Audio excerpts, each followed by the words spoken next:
بہت شکریہ ان مہربان الفاظ کا۔ جناب ڈاکٹر اقبال افریدی صاحب، چیئرمین جناب ڈاکٹر سہیل صاحب، انتہائی قابل احترام فیصل عیدی صاحب، میرے بہت محترم ڈاکٹر عبدالغفار بلو صاحب اور میرے بھائی ڈاکٹر عبدالباری صاحب، معزز مہمان گرامی فیروز بھائی، السلام علیکم۔ سب سے پہلے تو اس خوبصورت صبح پر میں آپ کو یہاں خود بھی خوش آمدید کہتا ہوں اور آنے پہ مبارکباد دیتا ہوں۔ یہ جو زرق برق روشنیاں اور یہ جو خوبصورت ماحول، لیکن وہ غالب نے کہا تھا کہ ہر چند ہو مشاہدہ حق کی گفتگو، بنتی نہیں ہے بادہ و ساغر کہے بغیر۔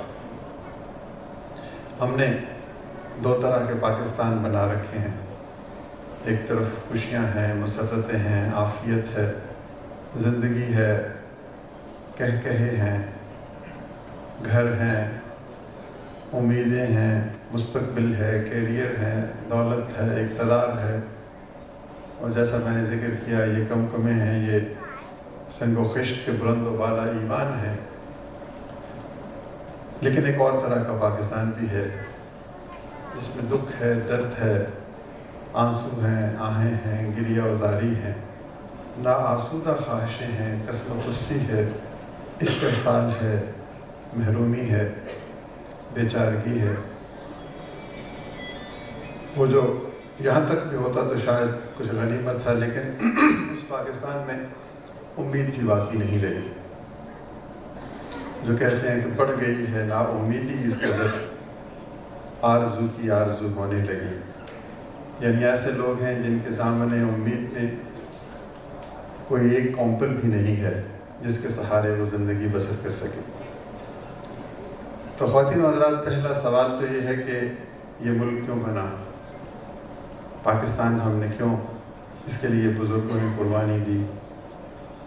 اس لیے کہ کچھ لوگوں نے کہا کہ ہماری طرز حیات کو، ہمارے فلسفہ زندگی کو، ہمارے عقیدہ کو، ہمارے معاشی مفادات کو، ہمارے سماجی رتبے کو تحفظ ملنے کا امکان نہیں ہے۔ قربانیاں، خون، طویل جدوجہد، ایک ملک وجود میں آتا ہے، پھر 60 سال 70 سال گزر جاتے ہیں اور ہم سنتے ہیں کہ 40% لوگ ابھی بھی خط افلاس سے نیچے ہیں۔ گویا کسی حد تک کہا جا سکتا ہے کہ 60% لوگوں کو ان کا پاکستان مل گیا۔ یہ ساری جو خوشیاں میں نے گنوائیں، تعلیم، صحت، ہسپتال، اسکول، کالج، یہ ان کے لیے ہے۔ وہ 40% جو خط افلاس سے نیچے ہیں، ان کا پاکستان کب بنے گا؟ یہ بہت اہم سوال ہے۔ افسوس ہم نے اس سوال پر سوچنا چھوڑ دیا ہے۔ میں کراچی بہت کم آتا ہوں، لیکن کراچی کے لوگوں سے بہت محبت کرتا ہوں۔ ان لوگوں میں ایک شخص کا نام جان ایلیا بھی ہے۔ وہ ایک عجیب سرمستی کی کیفیت میں بہکی بہکی باتیں کرنے والا شاعر تھا، اور اس نے ایک بار کہا کہ میں بھی بہت عجیب ہوں، اتنا عجیب ہوں کہ بس خود کو تباہ کر لیا اور ملال بھی نہیں۔ یہ پوری ہمارے معاشرے کی کیفیت کی نمائندگی کرتا ہے یہ شعر، اور یہی وہ شعر ہے جو اقبال نے بہت پہلے کہا تھا کہ وائے ناکامی متاع کارواں جاتا رہا، کارواں کے دل سے احساس زیاں جاتا رہا۔ تو خواتین و حضرات، یہ ایک جو منظر میں نے آپ کے سامنے پیش کیا، اس کا حل کیا ہے؟ کیا ہم شکست تسلیم کر لیں؟ کیا ہم بھی آنسو بہانے لگے؟ لیکن نہیں، شکست ہم تسلیم کرنے والے نہیں۔ منیر نیازی کا ایک اور شعر ہے کہ ہیں سخت یہ سفر سے بہت تنگ، پر منیر گھر کو پلٹ ہی جائیں گے ایسے بھی ہم نہیں۔ حل کیا ہے؟ حل یہ ہے کہ ہم دیکھیں کہ خواب صرف ہمارے نہیں ہیں، خوشیاں صرف ہماری نہیں، خواب اور خوشیاں کسی اور کی بھی۔ ہم دولت کمانا جانتے ہیں، لیکن دکھ یہ ہے کہ ہم نے دولت تقسیم کرنا فراموش کر دیا۔ جو کہانی میں آپ کو سناؤں گا وہ اسی موضوع پر ہے کہ دولت تقسیم کیسے کی جاتی ہے اور کسی کے خوابوں کو اپنا خواب کیسے بنایا جاتا ہے۔ آج سے 15 برس قبل میں بیٹھا تھا اپنے دفتر میں اس وقت سرکار کا ملازم تھا۔ ایک خاتون میرے پاس تشریف لائی، ان کی آنکھوں میں آنسو تھے، ان کی آنکھوں میں کچھ اضطراب تھا، دکھ کی کیفیت، گھبرائی سی، اور میرے سامنے کرسی پہ بیٹھ گئی اور کہنے لگی کہ مجھے آپ کی مدد کی ضرورت ہے۔ پھر انہوں نے بڑی دلگداز کہانی سنائی کہ چند دن قبل ان کے خاوند کا انتقال ہو گیا، 4 بچے ہیں، کوئی دوست نہیں، کوئی ساتھی نہیں، کوئی عزیز و اقارب نہیں، اور ریاست کا کوئی ایسا ادارہ نہیں جو ان کو اس مشکل کے وقت میں سہارا بن سکے۔ میں نے اسے پوچھا میں آپ کی کیا مدد کروں، تو اس کا کہنا تھا کہ میں بھیک لینے نہیں آیا۔ اس نے کہا کہ میں اپنی غربت اور لاچاری کے باوجود عزت نفس سے محروم نہیں ہوئی، میں بھکاری نہیں ہوں، میں کوئی کشکول گدائی اٹھا کر لوگوں کے در نیاز پہ دستک نہیں دے رہی۔ میں نے پھر پوچھا کہ میں آپ کی اور پھر کس طرح مدد کر سکتا ہوں، تو انہوں نے کہا کہ ہمارے نبی صلی اللہ علیہ وآلہ وسلم نے ایک بڑی خوبصورت بات کہی ہے، وہ آپ کو سنا دیتی ہوں۔ اس نے کہا کہ پیارے نبی صلی اللہ علیہ وآلہ وسلم نے کہا کہ صدقہ کی 10 نیکیاں ہیں اور قرض حسن کی 18 نیکیاں۔ ایک پردہ سا نگاہوں سے ہٹا اور مجھے ایک روشنی سی نظر آنے لگی۔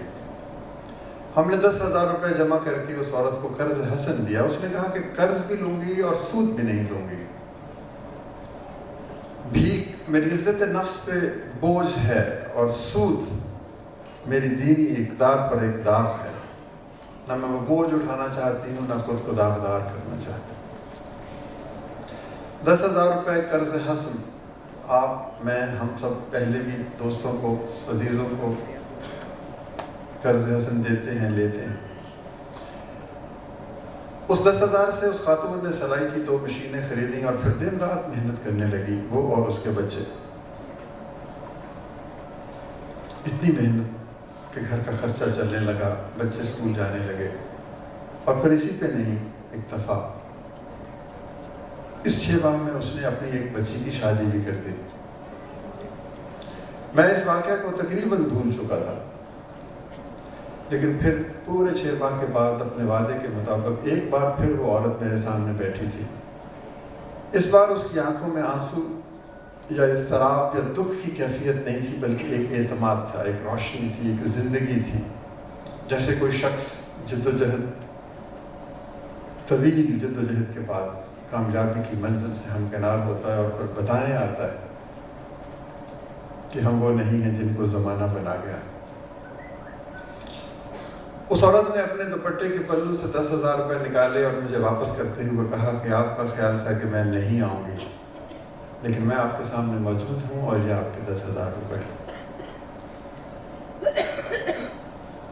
اسی پہ نہیں رکی وہ، اس نے ایک اور خوبصورت بات، اس کا کہنا تھا کہ یہ 10,000 روپے اب آپ اپنی جیب میں مت ڈالیں،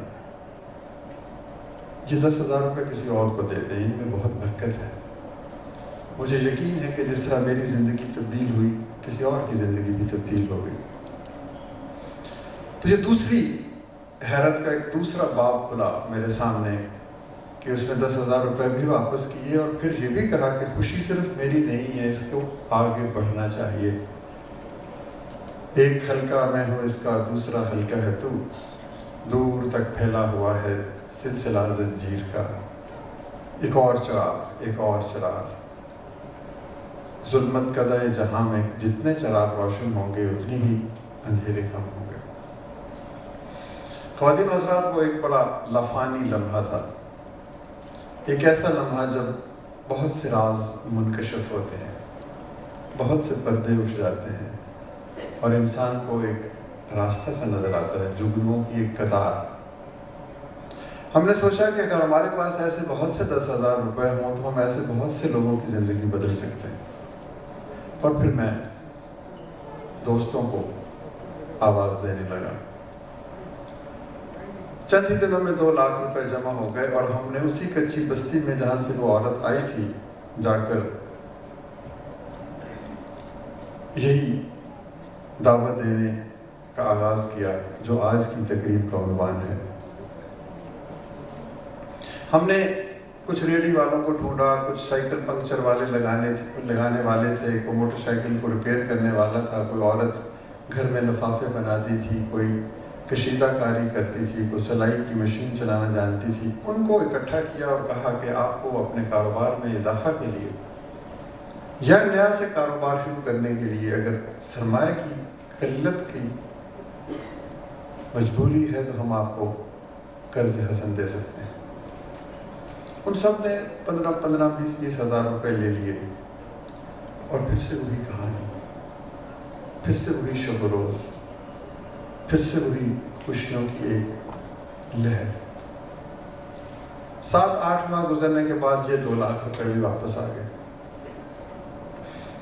اور وہی باتیں اس عورت والی کہ میرا بچہ بھی اسکول جانے لگا ہے، میری بیوی کو بھی دوا مل گئی ہے، میری سر پر بھی اب چھت ہے۔ اور خواتین و حضرات، میں اپنی بہنوں کو خصوصی طور پر مخاطب کر کے کہوں گا کہ ایک خاتون نے جو بات کی اس میں اتنی درد مندی ہے کہ جس کا کوئی بیان نہیں کیا جا سکتا۔ ہمارے ایک دوست نے اس عورت سے پوچھا کہ اس 10,000 روپے سے تمہاری زندگی میں کیا فرق پڑا؟ اور اس عورت نے درد بھرے لہجے میں کہا کہ پہلے میرا بچہ آدھی روٹی کھاتا تھا، اب وہ رات کو پوری روٹی کھاتا ہے۔ آدھی روٹی سے پوری روٹی کا جو سفر ہے، اس کے اندر جو چھپا ہوا درد ہے وہ ایک ماں محسوس کر سکتی ہے۔ تو اس 10-20-30 ہزار سے ریڑیاں لگیں، پھل بکے، دکانیں بنی، 500-700 روپے روز لوگ کمانے لگے، 15-20 ہزار ماہانہ کمانے لگے اور ان کا رشتہ زندگی سے جڑنے لگا۔ یوں 10,000، 2 لاکھ، 2 لاکھ سے پھر ہم نے 10 لاکھ اور پھر کام پھیلنے لگا۔ ہمیں بھی اس میں ایک روحانی مسرت اور خوشی کا احساس ہوا۔ آپ کی طرح میں بھی، ہم سب یہ چاہتے ہیں کہ ہمارے نامہ اعمال میں چند نیکیاں ایسی ہوں کہ جب پیش ہوں اس عظیم ہستی کے روبرو جس نے ہمیں تخلیق کیا ہے تو سر شرم سے نہ جھکے۔ آپ کی بھی خواہش ہے، میری بھی خواہش ہے۔ مجھے اقبال نے کہا کہ روزے پیش ہو جب میرا دفتر عمل، روزے حساب پیش ہو جب میرا دفتر عمل، آپ بھی شرمسار ہو مجھ کو بھی شرمسار کر۔ اس شرمساری سے بچنے کے لیے ہم اپنے اپنے دامن میں کچھ نیکیوں کے چراغ روشن کرتے ہیں۔ یوں یہ سلسلہ بڑھنے لگا، بڑھنے لگا، بڑھنے لگا۔ طویل کہانی ہے، پڑھنا چاہیں اخوت کا سفر نامی کتاب باہر پڑھی ہے۔ مختصراً یہ بتاؤں گا کہ 15 برس گزرنے کے بعد 10,000 روپے سے جو سفر شروع ہوا وہ 33 ارب روپوں پہ جا پہنچا۔ یعنی یہ 33 ارب روپے قرض حسن کی صورت میں گئے اور یہ ایک شخص تو نہیں گئے، شاید اس ملک میں بینکوں سے کسی ایک شخص نے بھی 33 ارب روپے لیے ہوں۔ یہ 33 ارب روپے 15 لاکھ گھرانوں کو ملے ہیں جن کی تعداد 6 اور 7 کے اعتبار سے 1 کروڑ افراد پر جا کے ٹھہرتی۔ اخوت دنیا میں قرض حسن کا سب سے بڑا پروگرام ہے۔ یہ قرض حسن کا پروگرام غربت کے خاتمے کا سنگ میل ہی نہیں بلکہ پاکستان کی ایک پہچان بھی الحمدللہ بن رہا ہے۔ حال ہی میں ہارورڈ یونیورسٹی میں اخوت پر 30 صفحوں کی یہ کیس اسٹڈی لکھی گئی ہے جو وہاں پر پڑھائی جاتی ہے۔ ان لوگوں کو یقین نہیں آتا کہ پاکستان کے لوگ اتنے کمپیشنیٹ ہیں، اتنے درد مند ہیں، اتنے ایماندار ہیں لیکن یہ حقیقت ہے کہ یہ ایسا ہی ہے۔ 33 ارب روپے کی رقم واپسی کی شرح 99.9%۔ یہ قرض حسن ہماری آپریشنل میتھڈالوجی ہے، لیکن اس کے پس منظر میں جو فلسفہ ہے اس کو ہم مواخات کہتے ہیں، مواخات مدینہ۔ نبی پاک صلی اللہ علیہ وآلہ وسلم جب مکہ سے ہجرت فرما کے مدینہ گئے تو وہ لوگ جو ان کے ساتھ محبت میں اس سفر میں شریک تھے وہ تہی دامن ہو گئے۔ تو آپ نے ایک بڑا خوبصورت تصور پیش کیا، آپ نے کہا کہ ایک مدینہ کا شہری ایک مکہ کے شہری کو اپنے گھر لے جائے، اور اس رشتے کو مواخات کہا گیا، اور کہا گیا کہ اس رشتے کی بنیاد میں حرص، لالچ اور طمع نہیں ہے، ایثار، قربانی اور وفا ہے۔ یہ جذبہ کہ دینے سے کمی نہیں آتی۔ اور پھر اس پیغام کے نتیجے میں وہ تمام لوگ جو لٹے پھوٹے تھے، تہی دامن تھے، جو عرب کے ریگزار پر چلتے چلتے نئے شہر میں پہنچے تھے، وہ عرب کے کامیاب تاجر بن گئے۔ اب خواتین و حضرات، سوال یہ ہے کہ ہم نے بدقسمتی سے اس عظیم فلسفہ کو ایک واقعہ سمجھ کر تاکہ میسیاں کی زینت بنا دیا، بھول گئے۔ تاریخ کی کتابوں میں سنہری حروف سے لکھا اور پھر وہ کتاب بند کر دی۔ ہم نے غور و فکر کیا، تدبر کیا تو علم ہوا کہ یہ واقعہ نہیں ہے بلکہ زندگی گزارنے کا ایک ڈھنگ ہے، فلسفہ حیات ہے۔ پھر ہم نے کہا کہ اگر پاکستان کے 50% لوگ امیر ہیں، خوشحال ہیں، اہل ثروت ہیں، تو ایسے 50% بھی تو ہیں جو غریب ہیں، کمزور ہیں، کم وسیلہ ہیں۔ کیا یہ ممکن نہیں کہ یہ ہیوز اور یہ ہیو ناٹس آپس میں مواخات کا رشتہ بنا لیں؟ ایک شخص کو ایک شخص کے ساتھ جوڑ دیا جائے۔ وہ جو کہتے ہیں کہ ہر چارہ گر کو چارہ گری سے گریز تھا، ورنہ جو اپنے دکھ تھے بہت لادوا نہ تھے۔ تو غربت کے دکھ اتنے لادوا تو نہیں ہیں۔ اگر ایک شخص چاہے تو ایک شخص کو اپنا بھائی بنائے، اس کے ساتھ رفاقت کا دم بھرے، اخوت اور مواخات کے اسی درخشاں جذبے کی اگلی قدم کے طور۔ یوں یہ چیز beyond the vision, Hare vision کسی ماخذ ہدایت سرچشمہ فیض سے کی کوکھ سے جنم لیتی ہے۔ تو فلسفہ مواخات ہے، حکمت عملی قرض حسن ہے۔ 5 اصول ہیں ہمارے: سود نہیں لینا، مسجد میں بیٹھ کے کام کرنا ہے۔ مسجد سیٹ آف گورننس تھی۔ نبی پاک صلی اللہ علیہ وسلم نے مسجد میں علم بھی دیا، سپہ سالاری کے فرائض بھی سر انجام دیے، بیرونی وفود سے بھی ملے، عدالت بھی لگائی، تربیت بھی دی، اور ہم نے مسجد کو محض سجدہ گاہ بنا دیا۔ تیسرا اصول رضاکاریت ہے۔ یہ کام کسی لالچ، کسی طمع، کسی دولت، کسی شہرت کی خواہش کے بغیر کیا جاتا ہے، صرف اس لیے کہ وہ وقت دور نہیں ہے جب مجھ سے پوچھا جائے گا کہ تمہارا ہمسایہ بھوکا کیوں تھا، اس کو چھت کیوں نہیں ملی، اس کی پیاس کیوں نہیں بجھی۔ چوتھا اصول، ہم لینے والے کو دینے والا بنتا ہوا دیکھنا چاہتے ہیں۔ بھکاری معاشرہ کبھی بھی کامیاب نہیں ہو سکتا۔ تہذیب کے سفر کو پڑھیں، تاریخ پہ نگاہ ڈالیں، ابن خلدون سے لے کے ٹوائن بی تک، کوئی بھی قوم، کوئی بھی معاشرہ، کوئی بھی سماج اگر وہ بھکاریوں پر مشتمل ہے تو ترقی نہیں کر سکتا۔ ہم جس شخص کو قرض دیتے ہیں اس کو کہتے ہیں کہ دیکھو، تم سے کسی نے مواخات کا رشتہ جوڑا، تم جب اس قابل ہو جاؤ تو تم بھی وعدہ کرو کہ لینے سے دینے والا بنو۔ جو دینے کی لذت سے آشنا ہو جائے وہ کسی سے پیچھے نہیں رہ سکتا۔ تو کیا آپ یقین کریں گے کہ ہمارے 70% بورورز، جو غریب لوگ جو ریڑھی کھانچہ فروشی لگاتے ہیں، گدا گاڑی چلاتے ہیں، سائیکلوں کے پنکچر لگاتے ہیں، فرنیچر بناتے ہیں، کارپینٹرز ہیں، الیکٹریشینز ہیں، ان میں سے 70% لوگ ہمارے لینے سے یہ دینے والے بن چکے ہیں، ہمارے ڈونرز۔ اور پچھلے مالی سال میں ان لوگوں نے نہ صرف 100%، 99.9% کی شرح سے رقم واپس کی، بلکہ 15 کروڑ روپے کی اضافی رقم ہمارے قرض حسن فنڈ میں بھی جمع کروائی، یہ کہتے ہوئے کہ خوشیاں صرف میری نہیں، خواب صرف میرے نہیں، مسرت صرف میری ہی نہیں۔ تو یہ 4 اصول۔ 5واں اصول یہ ہے کہ absolutely no discrimination. We derive our inspiration from Islamic faith. یہ میرا دین ہے، لیکن ہمارا پیغام سب کے لیے۔ اللہ رب العالمین ہے، محمد صلی اللہ علیہ وسلم رحمت للعالمین ہے، رحمت للمسلمین نہیں ہے۔ تو ہم چاہتے یہی ہیں کہ ایک ایسے معاشرے کی تشکیل جس میں بغیر تعصب کے ہر شخص کو آگے بڑھنے کا موقع ملے،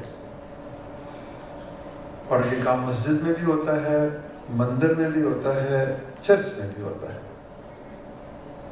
آپ حیرت زدہ رہ جائیں گے کہ تھر پارکر میں جب ہندوؤں کو ہم نے یہ قرضہ پیش کیا تو انہوں نے کہا آپ اپنی مسجد میں دیتے ہیں، ہمیں کیا یہ قرض مندر میں مل سکتا ہے؟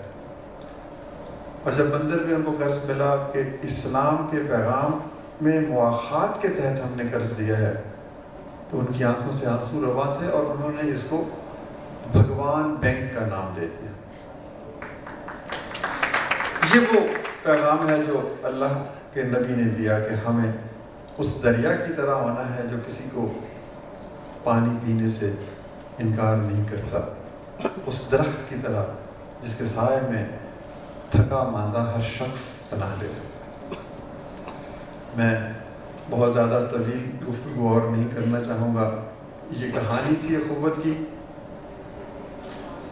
اب اخوت نے ایک قدم اور بھی آگے بڑھایا ہے، قرض حسن کے علاوہ ہم ایک یونیورسٹی بنا رہے ہیں، وہ بن چکی ہے، اس کا کام شروع ہے، ایک کالج بھی بن چکا ہے۔ یہ بھی ایک بڑی دلچسپ سی کہانی ہے۔ ہم نے کہا کہ اگر قرض بغیر سود کے ہو سکتا ہے تو تعلیم بغیر فیس کی ہونی چاہیے۔ جو کام پیغمبرانہ وصف ہے، جو درویشوں اور صوفیوں کا کام ہے، اس کے اوپر ہم نے 10 لاکھ روپے کی فیس کا ٹیگ لگا دیا۔ کبھی سنتے تھے کہ مائیں اپنے زیور بیچ کے بچوں کو پڑھاتی ہیں، لیکن سوچئے جن ماؤں کے پاس زیور بھی نہیں ہے وہ اپنے بچوں کو کیسے پڑھا سکتی ہیں؟ بہترین صلاحیتوں کے حامل افراد بچوں کو ہم پورے پاکستان سے چنتے ہیں، 20% بچے ہر صوبہ سے، اور ایک ریزیڈینشل یونیورسٹی ہے، وہاں پر یہ بچے پڑھتے ہیں۔ کسی نے ہمیں کہا کہ اخوت کی سکسیشن پلاننگ کیا ہے؟ آپ کے جو دوست ہیں، ساتھی ہیں، وہ نہیں رہے اس دنیا میں، تو پھر یہ ادارہ کیسے چلے گا؟ پہلے تو میں نے انہیں وہ غالب کو مشہور شعر سنایا کہ آ کے سجادہ نشین کیس ہوا میرے بعد، کوئی خالی نہ رہی دشت میں جا میرے بعد، کہ کوئی نہ کوئی آئے گا، ہم نہ ہوں گے تو ہمارے جیسا کوئی اور ہوگا۔ اور ویسے بھی قبرستان بھرے پڑے ہیں ایسے لوگوں سے جو سوچتے تھے کہ دنیا انہی کی وجہ سے قائم ہے، لیکن ان کی تسلی نہ ہوئی اور ہم نے بھی سوچا۔ پھر یہ کالج اور یونیورسٹی کا تصور اسی لیے آیا کہ ہم 10-20 ہزار ایسے سکسیسرز پیدا کریں جو اخوت کے اس تصور کے تحت منتخب ہوں، اور پھر پڑھنے کے بعد جب وہ زندگی کے عملی میدان میں جائیں تو ان کو یہ احساس ہو، کبھی کبھی ان کے دل سے یہ کسک بیدار ہو کہ میں اس قابل نہیں تھا، کسی نے مجھ سے محبت کی ہے، پھر وہ محبت کو آگے پھیلائے گا۔ پہلے دن ہی اگر آپ بچے کو کہیں کہ 10 لاکھ روپے جمع کرو پھر کمرے کلاس میں جاؤ، تو آپ بخوبی جان سکتے ہیں کہ تعلیم کو وہ تبدیلی کا ذریعہ نہیں، کاروبار سمجھے گا۔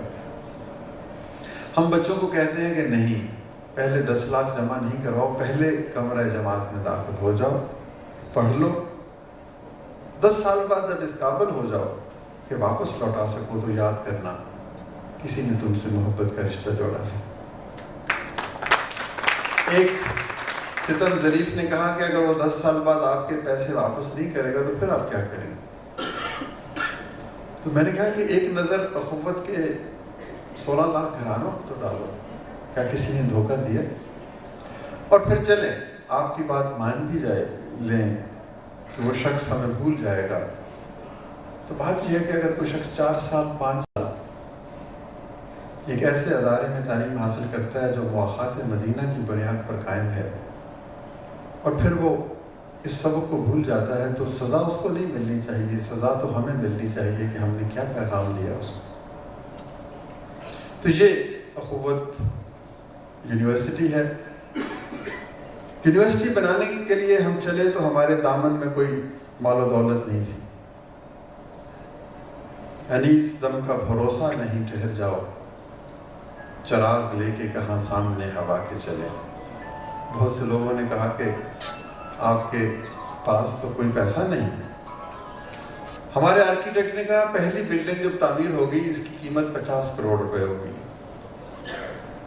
تو ہم نے کہا یہ تو کوئی بڑی رقم نہیں ہے، اس 50 کروڑ کو 1000 پہ تقسیم کریں، ہم ایک اینٹ بیچیں گے کسی شخص کے پاس 1000 روپے کی، کہ یہ ایک اینٹ خرید لو اور ایک ایسے درسگاہ کے، ایک ایسی یونیورسٹی کے بانی بننے کا اعزاز حاصل کرو جس میں محبت کی فراوانی ہے۔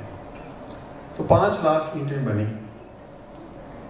2 لاکھ اینٹیں ہم بیچ چکے ہیں، 200 400 500 1000 اینٹیں آج بھی مجھے یقین ہے بک جائیں گی، اور یوں آپ سب کا نام بھی اس وال آف فاؤنڈرز پر جلی حروف سے نقش ہو جائے گا جن کی 1000 روپئے سے یہ یونیورسٹی تعمیر ہو گئی۔ مستقبل کیا ہے، ہم کہاں جانا چاہتے ہیں، کیا کرنا چاہتے ہیں؟ بہت سے لوگ آج کل جو پڑھے لکھے لوگ ہیں وہ کہتے ہیں کہ ایک ان پٹ ہوتی ہے، ایک آؤٹ پٹ ہوتی ہے، ایک آؤٹ کم ہوتا ہے، ایک امپیکٹ ہوتا ہے۔ آپ کی ان ساری کاوشوں کا حاصل کیا ہے؟ تو ہم انہیں کہتے ہیں کہ نہیں، حاصل کے بارے میں ہم نہیں سوچتے، ہم نیکی اس لیے نہیں کرتے کہ اس کے 7 گنا اجر ملنا ہے، اس کا 70 گنا اجر ملنا ہے، اس کا 700 گنا اجر ملنا ہے، اس کے نتیجے میں یہ ہو جانا ہے۔ ہم نیکی اس لیے کرتے ہیں کہ ہمیں کہا گیا ہے کہ نیکی کرو۔ نیکی کو صلے سے جوڑنا عبودیت کی توہین ہے۔ بیٹھ جائیں سایہ دامان احمد میں منیر، اور پھر سوچیں وہ باتیں جن کو ہونا ہے ابھی۔ ہم صرف خواب دیکھتے ہیں اور محنت کرتے ہیں۔ تو اس شب و روز محنت کے نتیجے میں ایک ایسا معاشرہ بنتا ہے یا نہیں بنتا جس میں ہر شخص کو عزت اور آبرو سے زندہ رہنے کا موقع ملے، یہ ہماری سوچ نہیں ہے۔ یہ کسی کی عطا ہے، یہ کسی کا انعام ہے، وہ چاہے گا تو ایسا ہی ہو۔ میں بہت مشکور ہوں کہ مجھے اتنے اہم فورم پر، ڈاکٹرز کے اس اجتماع پر مدعو کیا گیا کہ ہم اپنی آواز آپ تک پہنچائیں۔ میں یہ نہیں کہتا کہ آپ اخوت کے ساتھی بن جائیں، بالکل نہیں۔ اخوت ایک ادارہ ہے، لیکن اس سے بڑی بات یہ ہے کہ اخوت ایک فلسفہ ہے۔ آپ بے شک اخوت کا ساتھ نہ دیں، لیکن مواخات مدینہ کی روایت کو اپنا لیں، اپنی ایک چھوٹی سی اخوت بنا لیں، کسی ایک شخص کو اپنا بنا لیں، اپنی گلی میں، اپنے محلے میں، اپنے رشتہ داروں میں، اپنے گاؤں میں۔ میرا مقصد حل ہو جائے گا۔ ہم پاکستان کے 50% لوگوں کو 50% لوگوں سے جوڑنا چاہتے ہیں۔ ہم مواخات مدینہ کی اس خوبصورت روایت کو پھر سے دہرانا چاہتے ہیں۔ یہ کیسی دنیا ہم نے تخلیق کی ہے کہ ایک شخص کے پاس $100 بلین کی رقم ہے اور 2 ارب لوگوں کے پاس $1 روزانہ بھی نہیں ہے۔ اس دنیا کو خوبصورت بنانا ہے تو نہ بھکاری پن سے خوبصورت بنے گی اور نہ سرمایہ دارانہ نظام سے ختم ہوگی۔ یہ مواخات سے ختم ہوگی، ایثار سے ختم ہوگی، کمپیشن سے ختم ہوگی، گیونگ سے ختم ہوگی، اس شخص کے بتائے ہوئے راستوں سے ختم ہوگی جسے محسن انسانیت کہا جاتا ہے۔ میں اس محفل میں آ کے خود کو بہت خوش قسمت تصور کرتا ہوں۔ میں خود بھی میڈیکل گریجویٹ ہوں، 1982 میں نے کنگ ایڈورڈ میڈیکل کالج سے MBBS کیا، اور پھر مجھے لگا کہ میں اچھا ڈاکٹر نہیں بن سکتا، تو میں نے ان دنوں ایک کتاب پڑھی تھی مختار مسعود صاحب کی، جس میں لکھا ہوا تھا کہ وہ مقام جہاں خواہش قلبی اور فرض منصبی مل جائیں خوش قسمتی کہلاتا ہے۔ تو میں پھر اس مقام کی تلاش میں نکل کھڑا ہوا، میڈیسن چھوڑ کر میں نے سول سروس جوائن کر لی، اور پھر 18 سال کے بعد مجھے لگا کہ یہ بھی میری مقام نہیں ہے، تو میں نے پھر 2003 میں سول سروس سے بھی استعفیٰ دے دیا، اور اس کے بعد اخوت الحمدللہ آج اخوت جس مقام پر ہے وہ اسی جستجو، اسی دیوانگی، اسی پاگل پن کا حاصل ہے۔ یہ عشق نہیں آسان، بس اتنا سمجھ لیجئے ایک آگ کا دریا ہے اور ڈوب کے جانا ہے۔ تو اس ڈوب کے جانے کے سفر میں اکیلا نہیں ہوں، میرے ساتھ بہت سے میرے بے حد عزیز دوست، ہمارے بورڈ آف ڈائریکٹرز کے دوست۔ تو خواہش صرف یہی ہے کہ اپنے خوابوں کو کسی اور کا خواب بھی سمجھ لینا چاہیے۔ اس سے پہلے کہ وہ جو فیض نے کہا کہ ایسا نہ ہو کہ درد بنے درد لادوا، ایسا نہ ہو کہ تم بھی مداوا نہ کر سکو۔ بہت شکریہ۔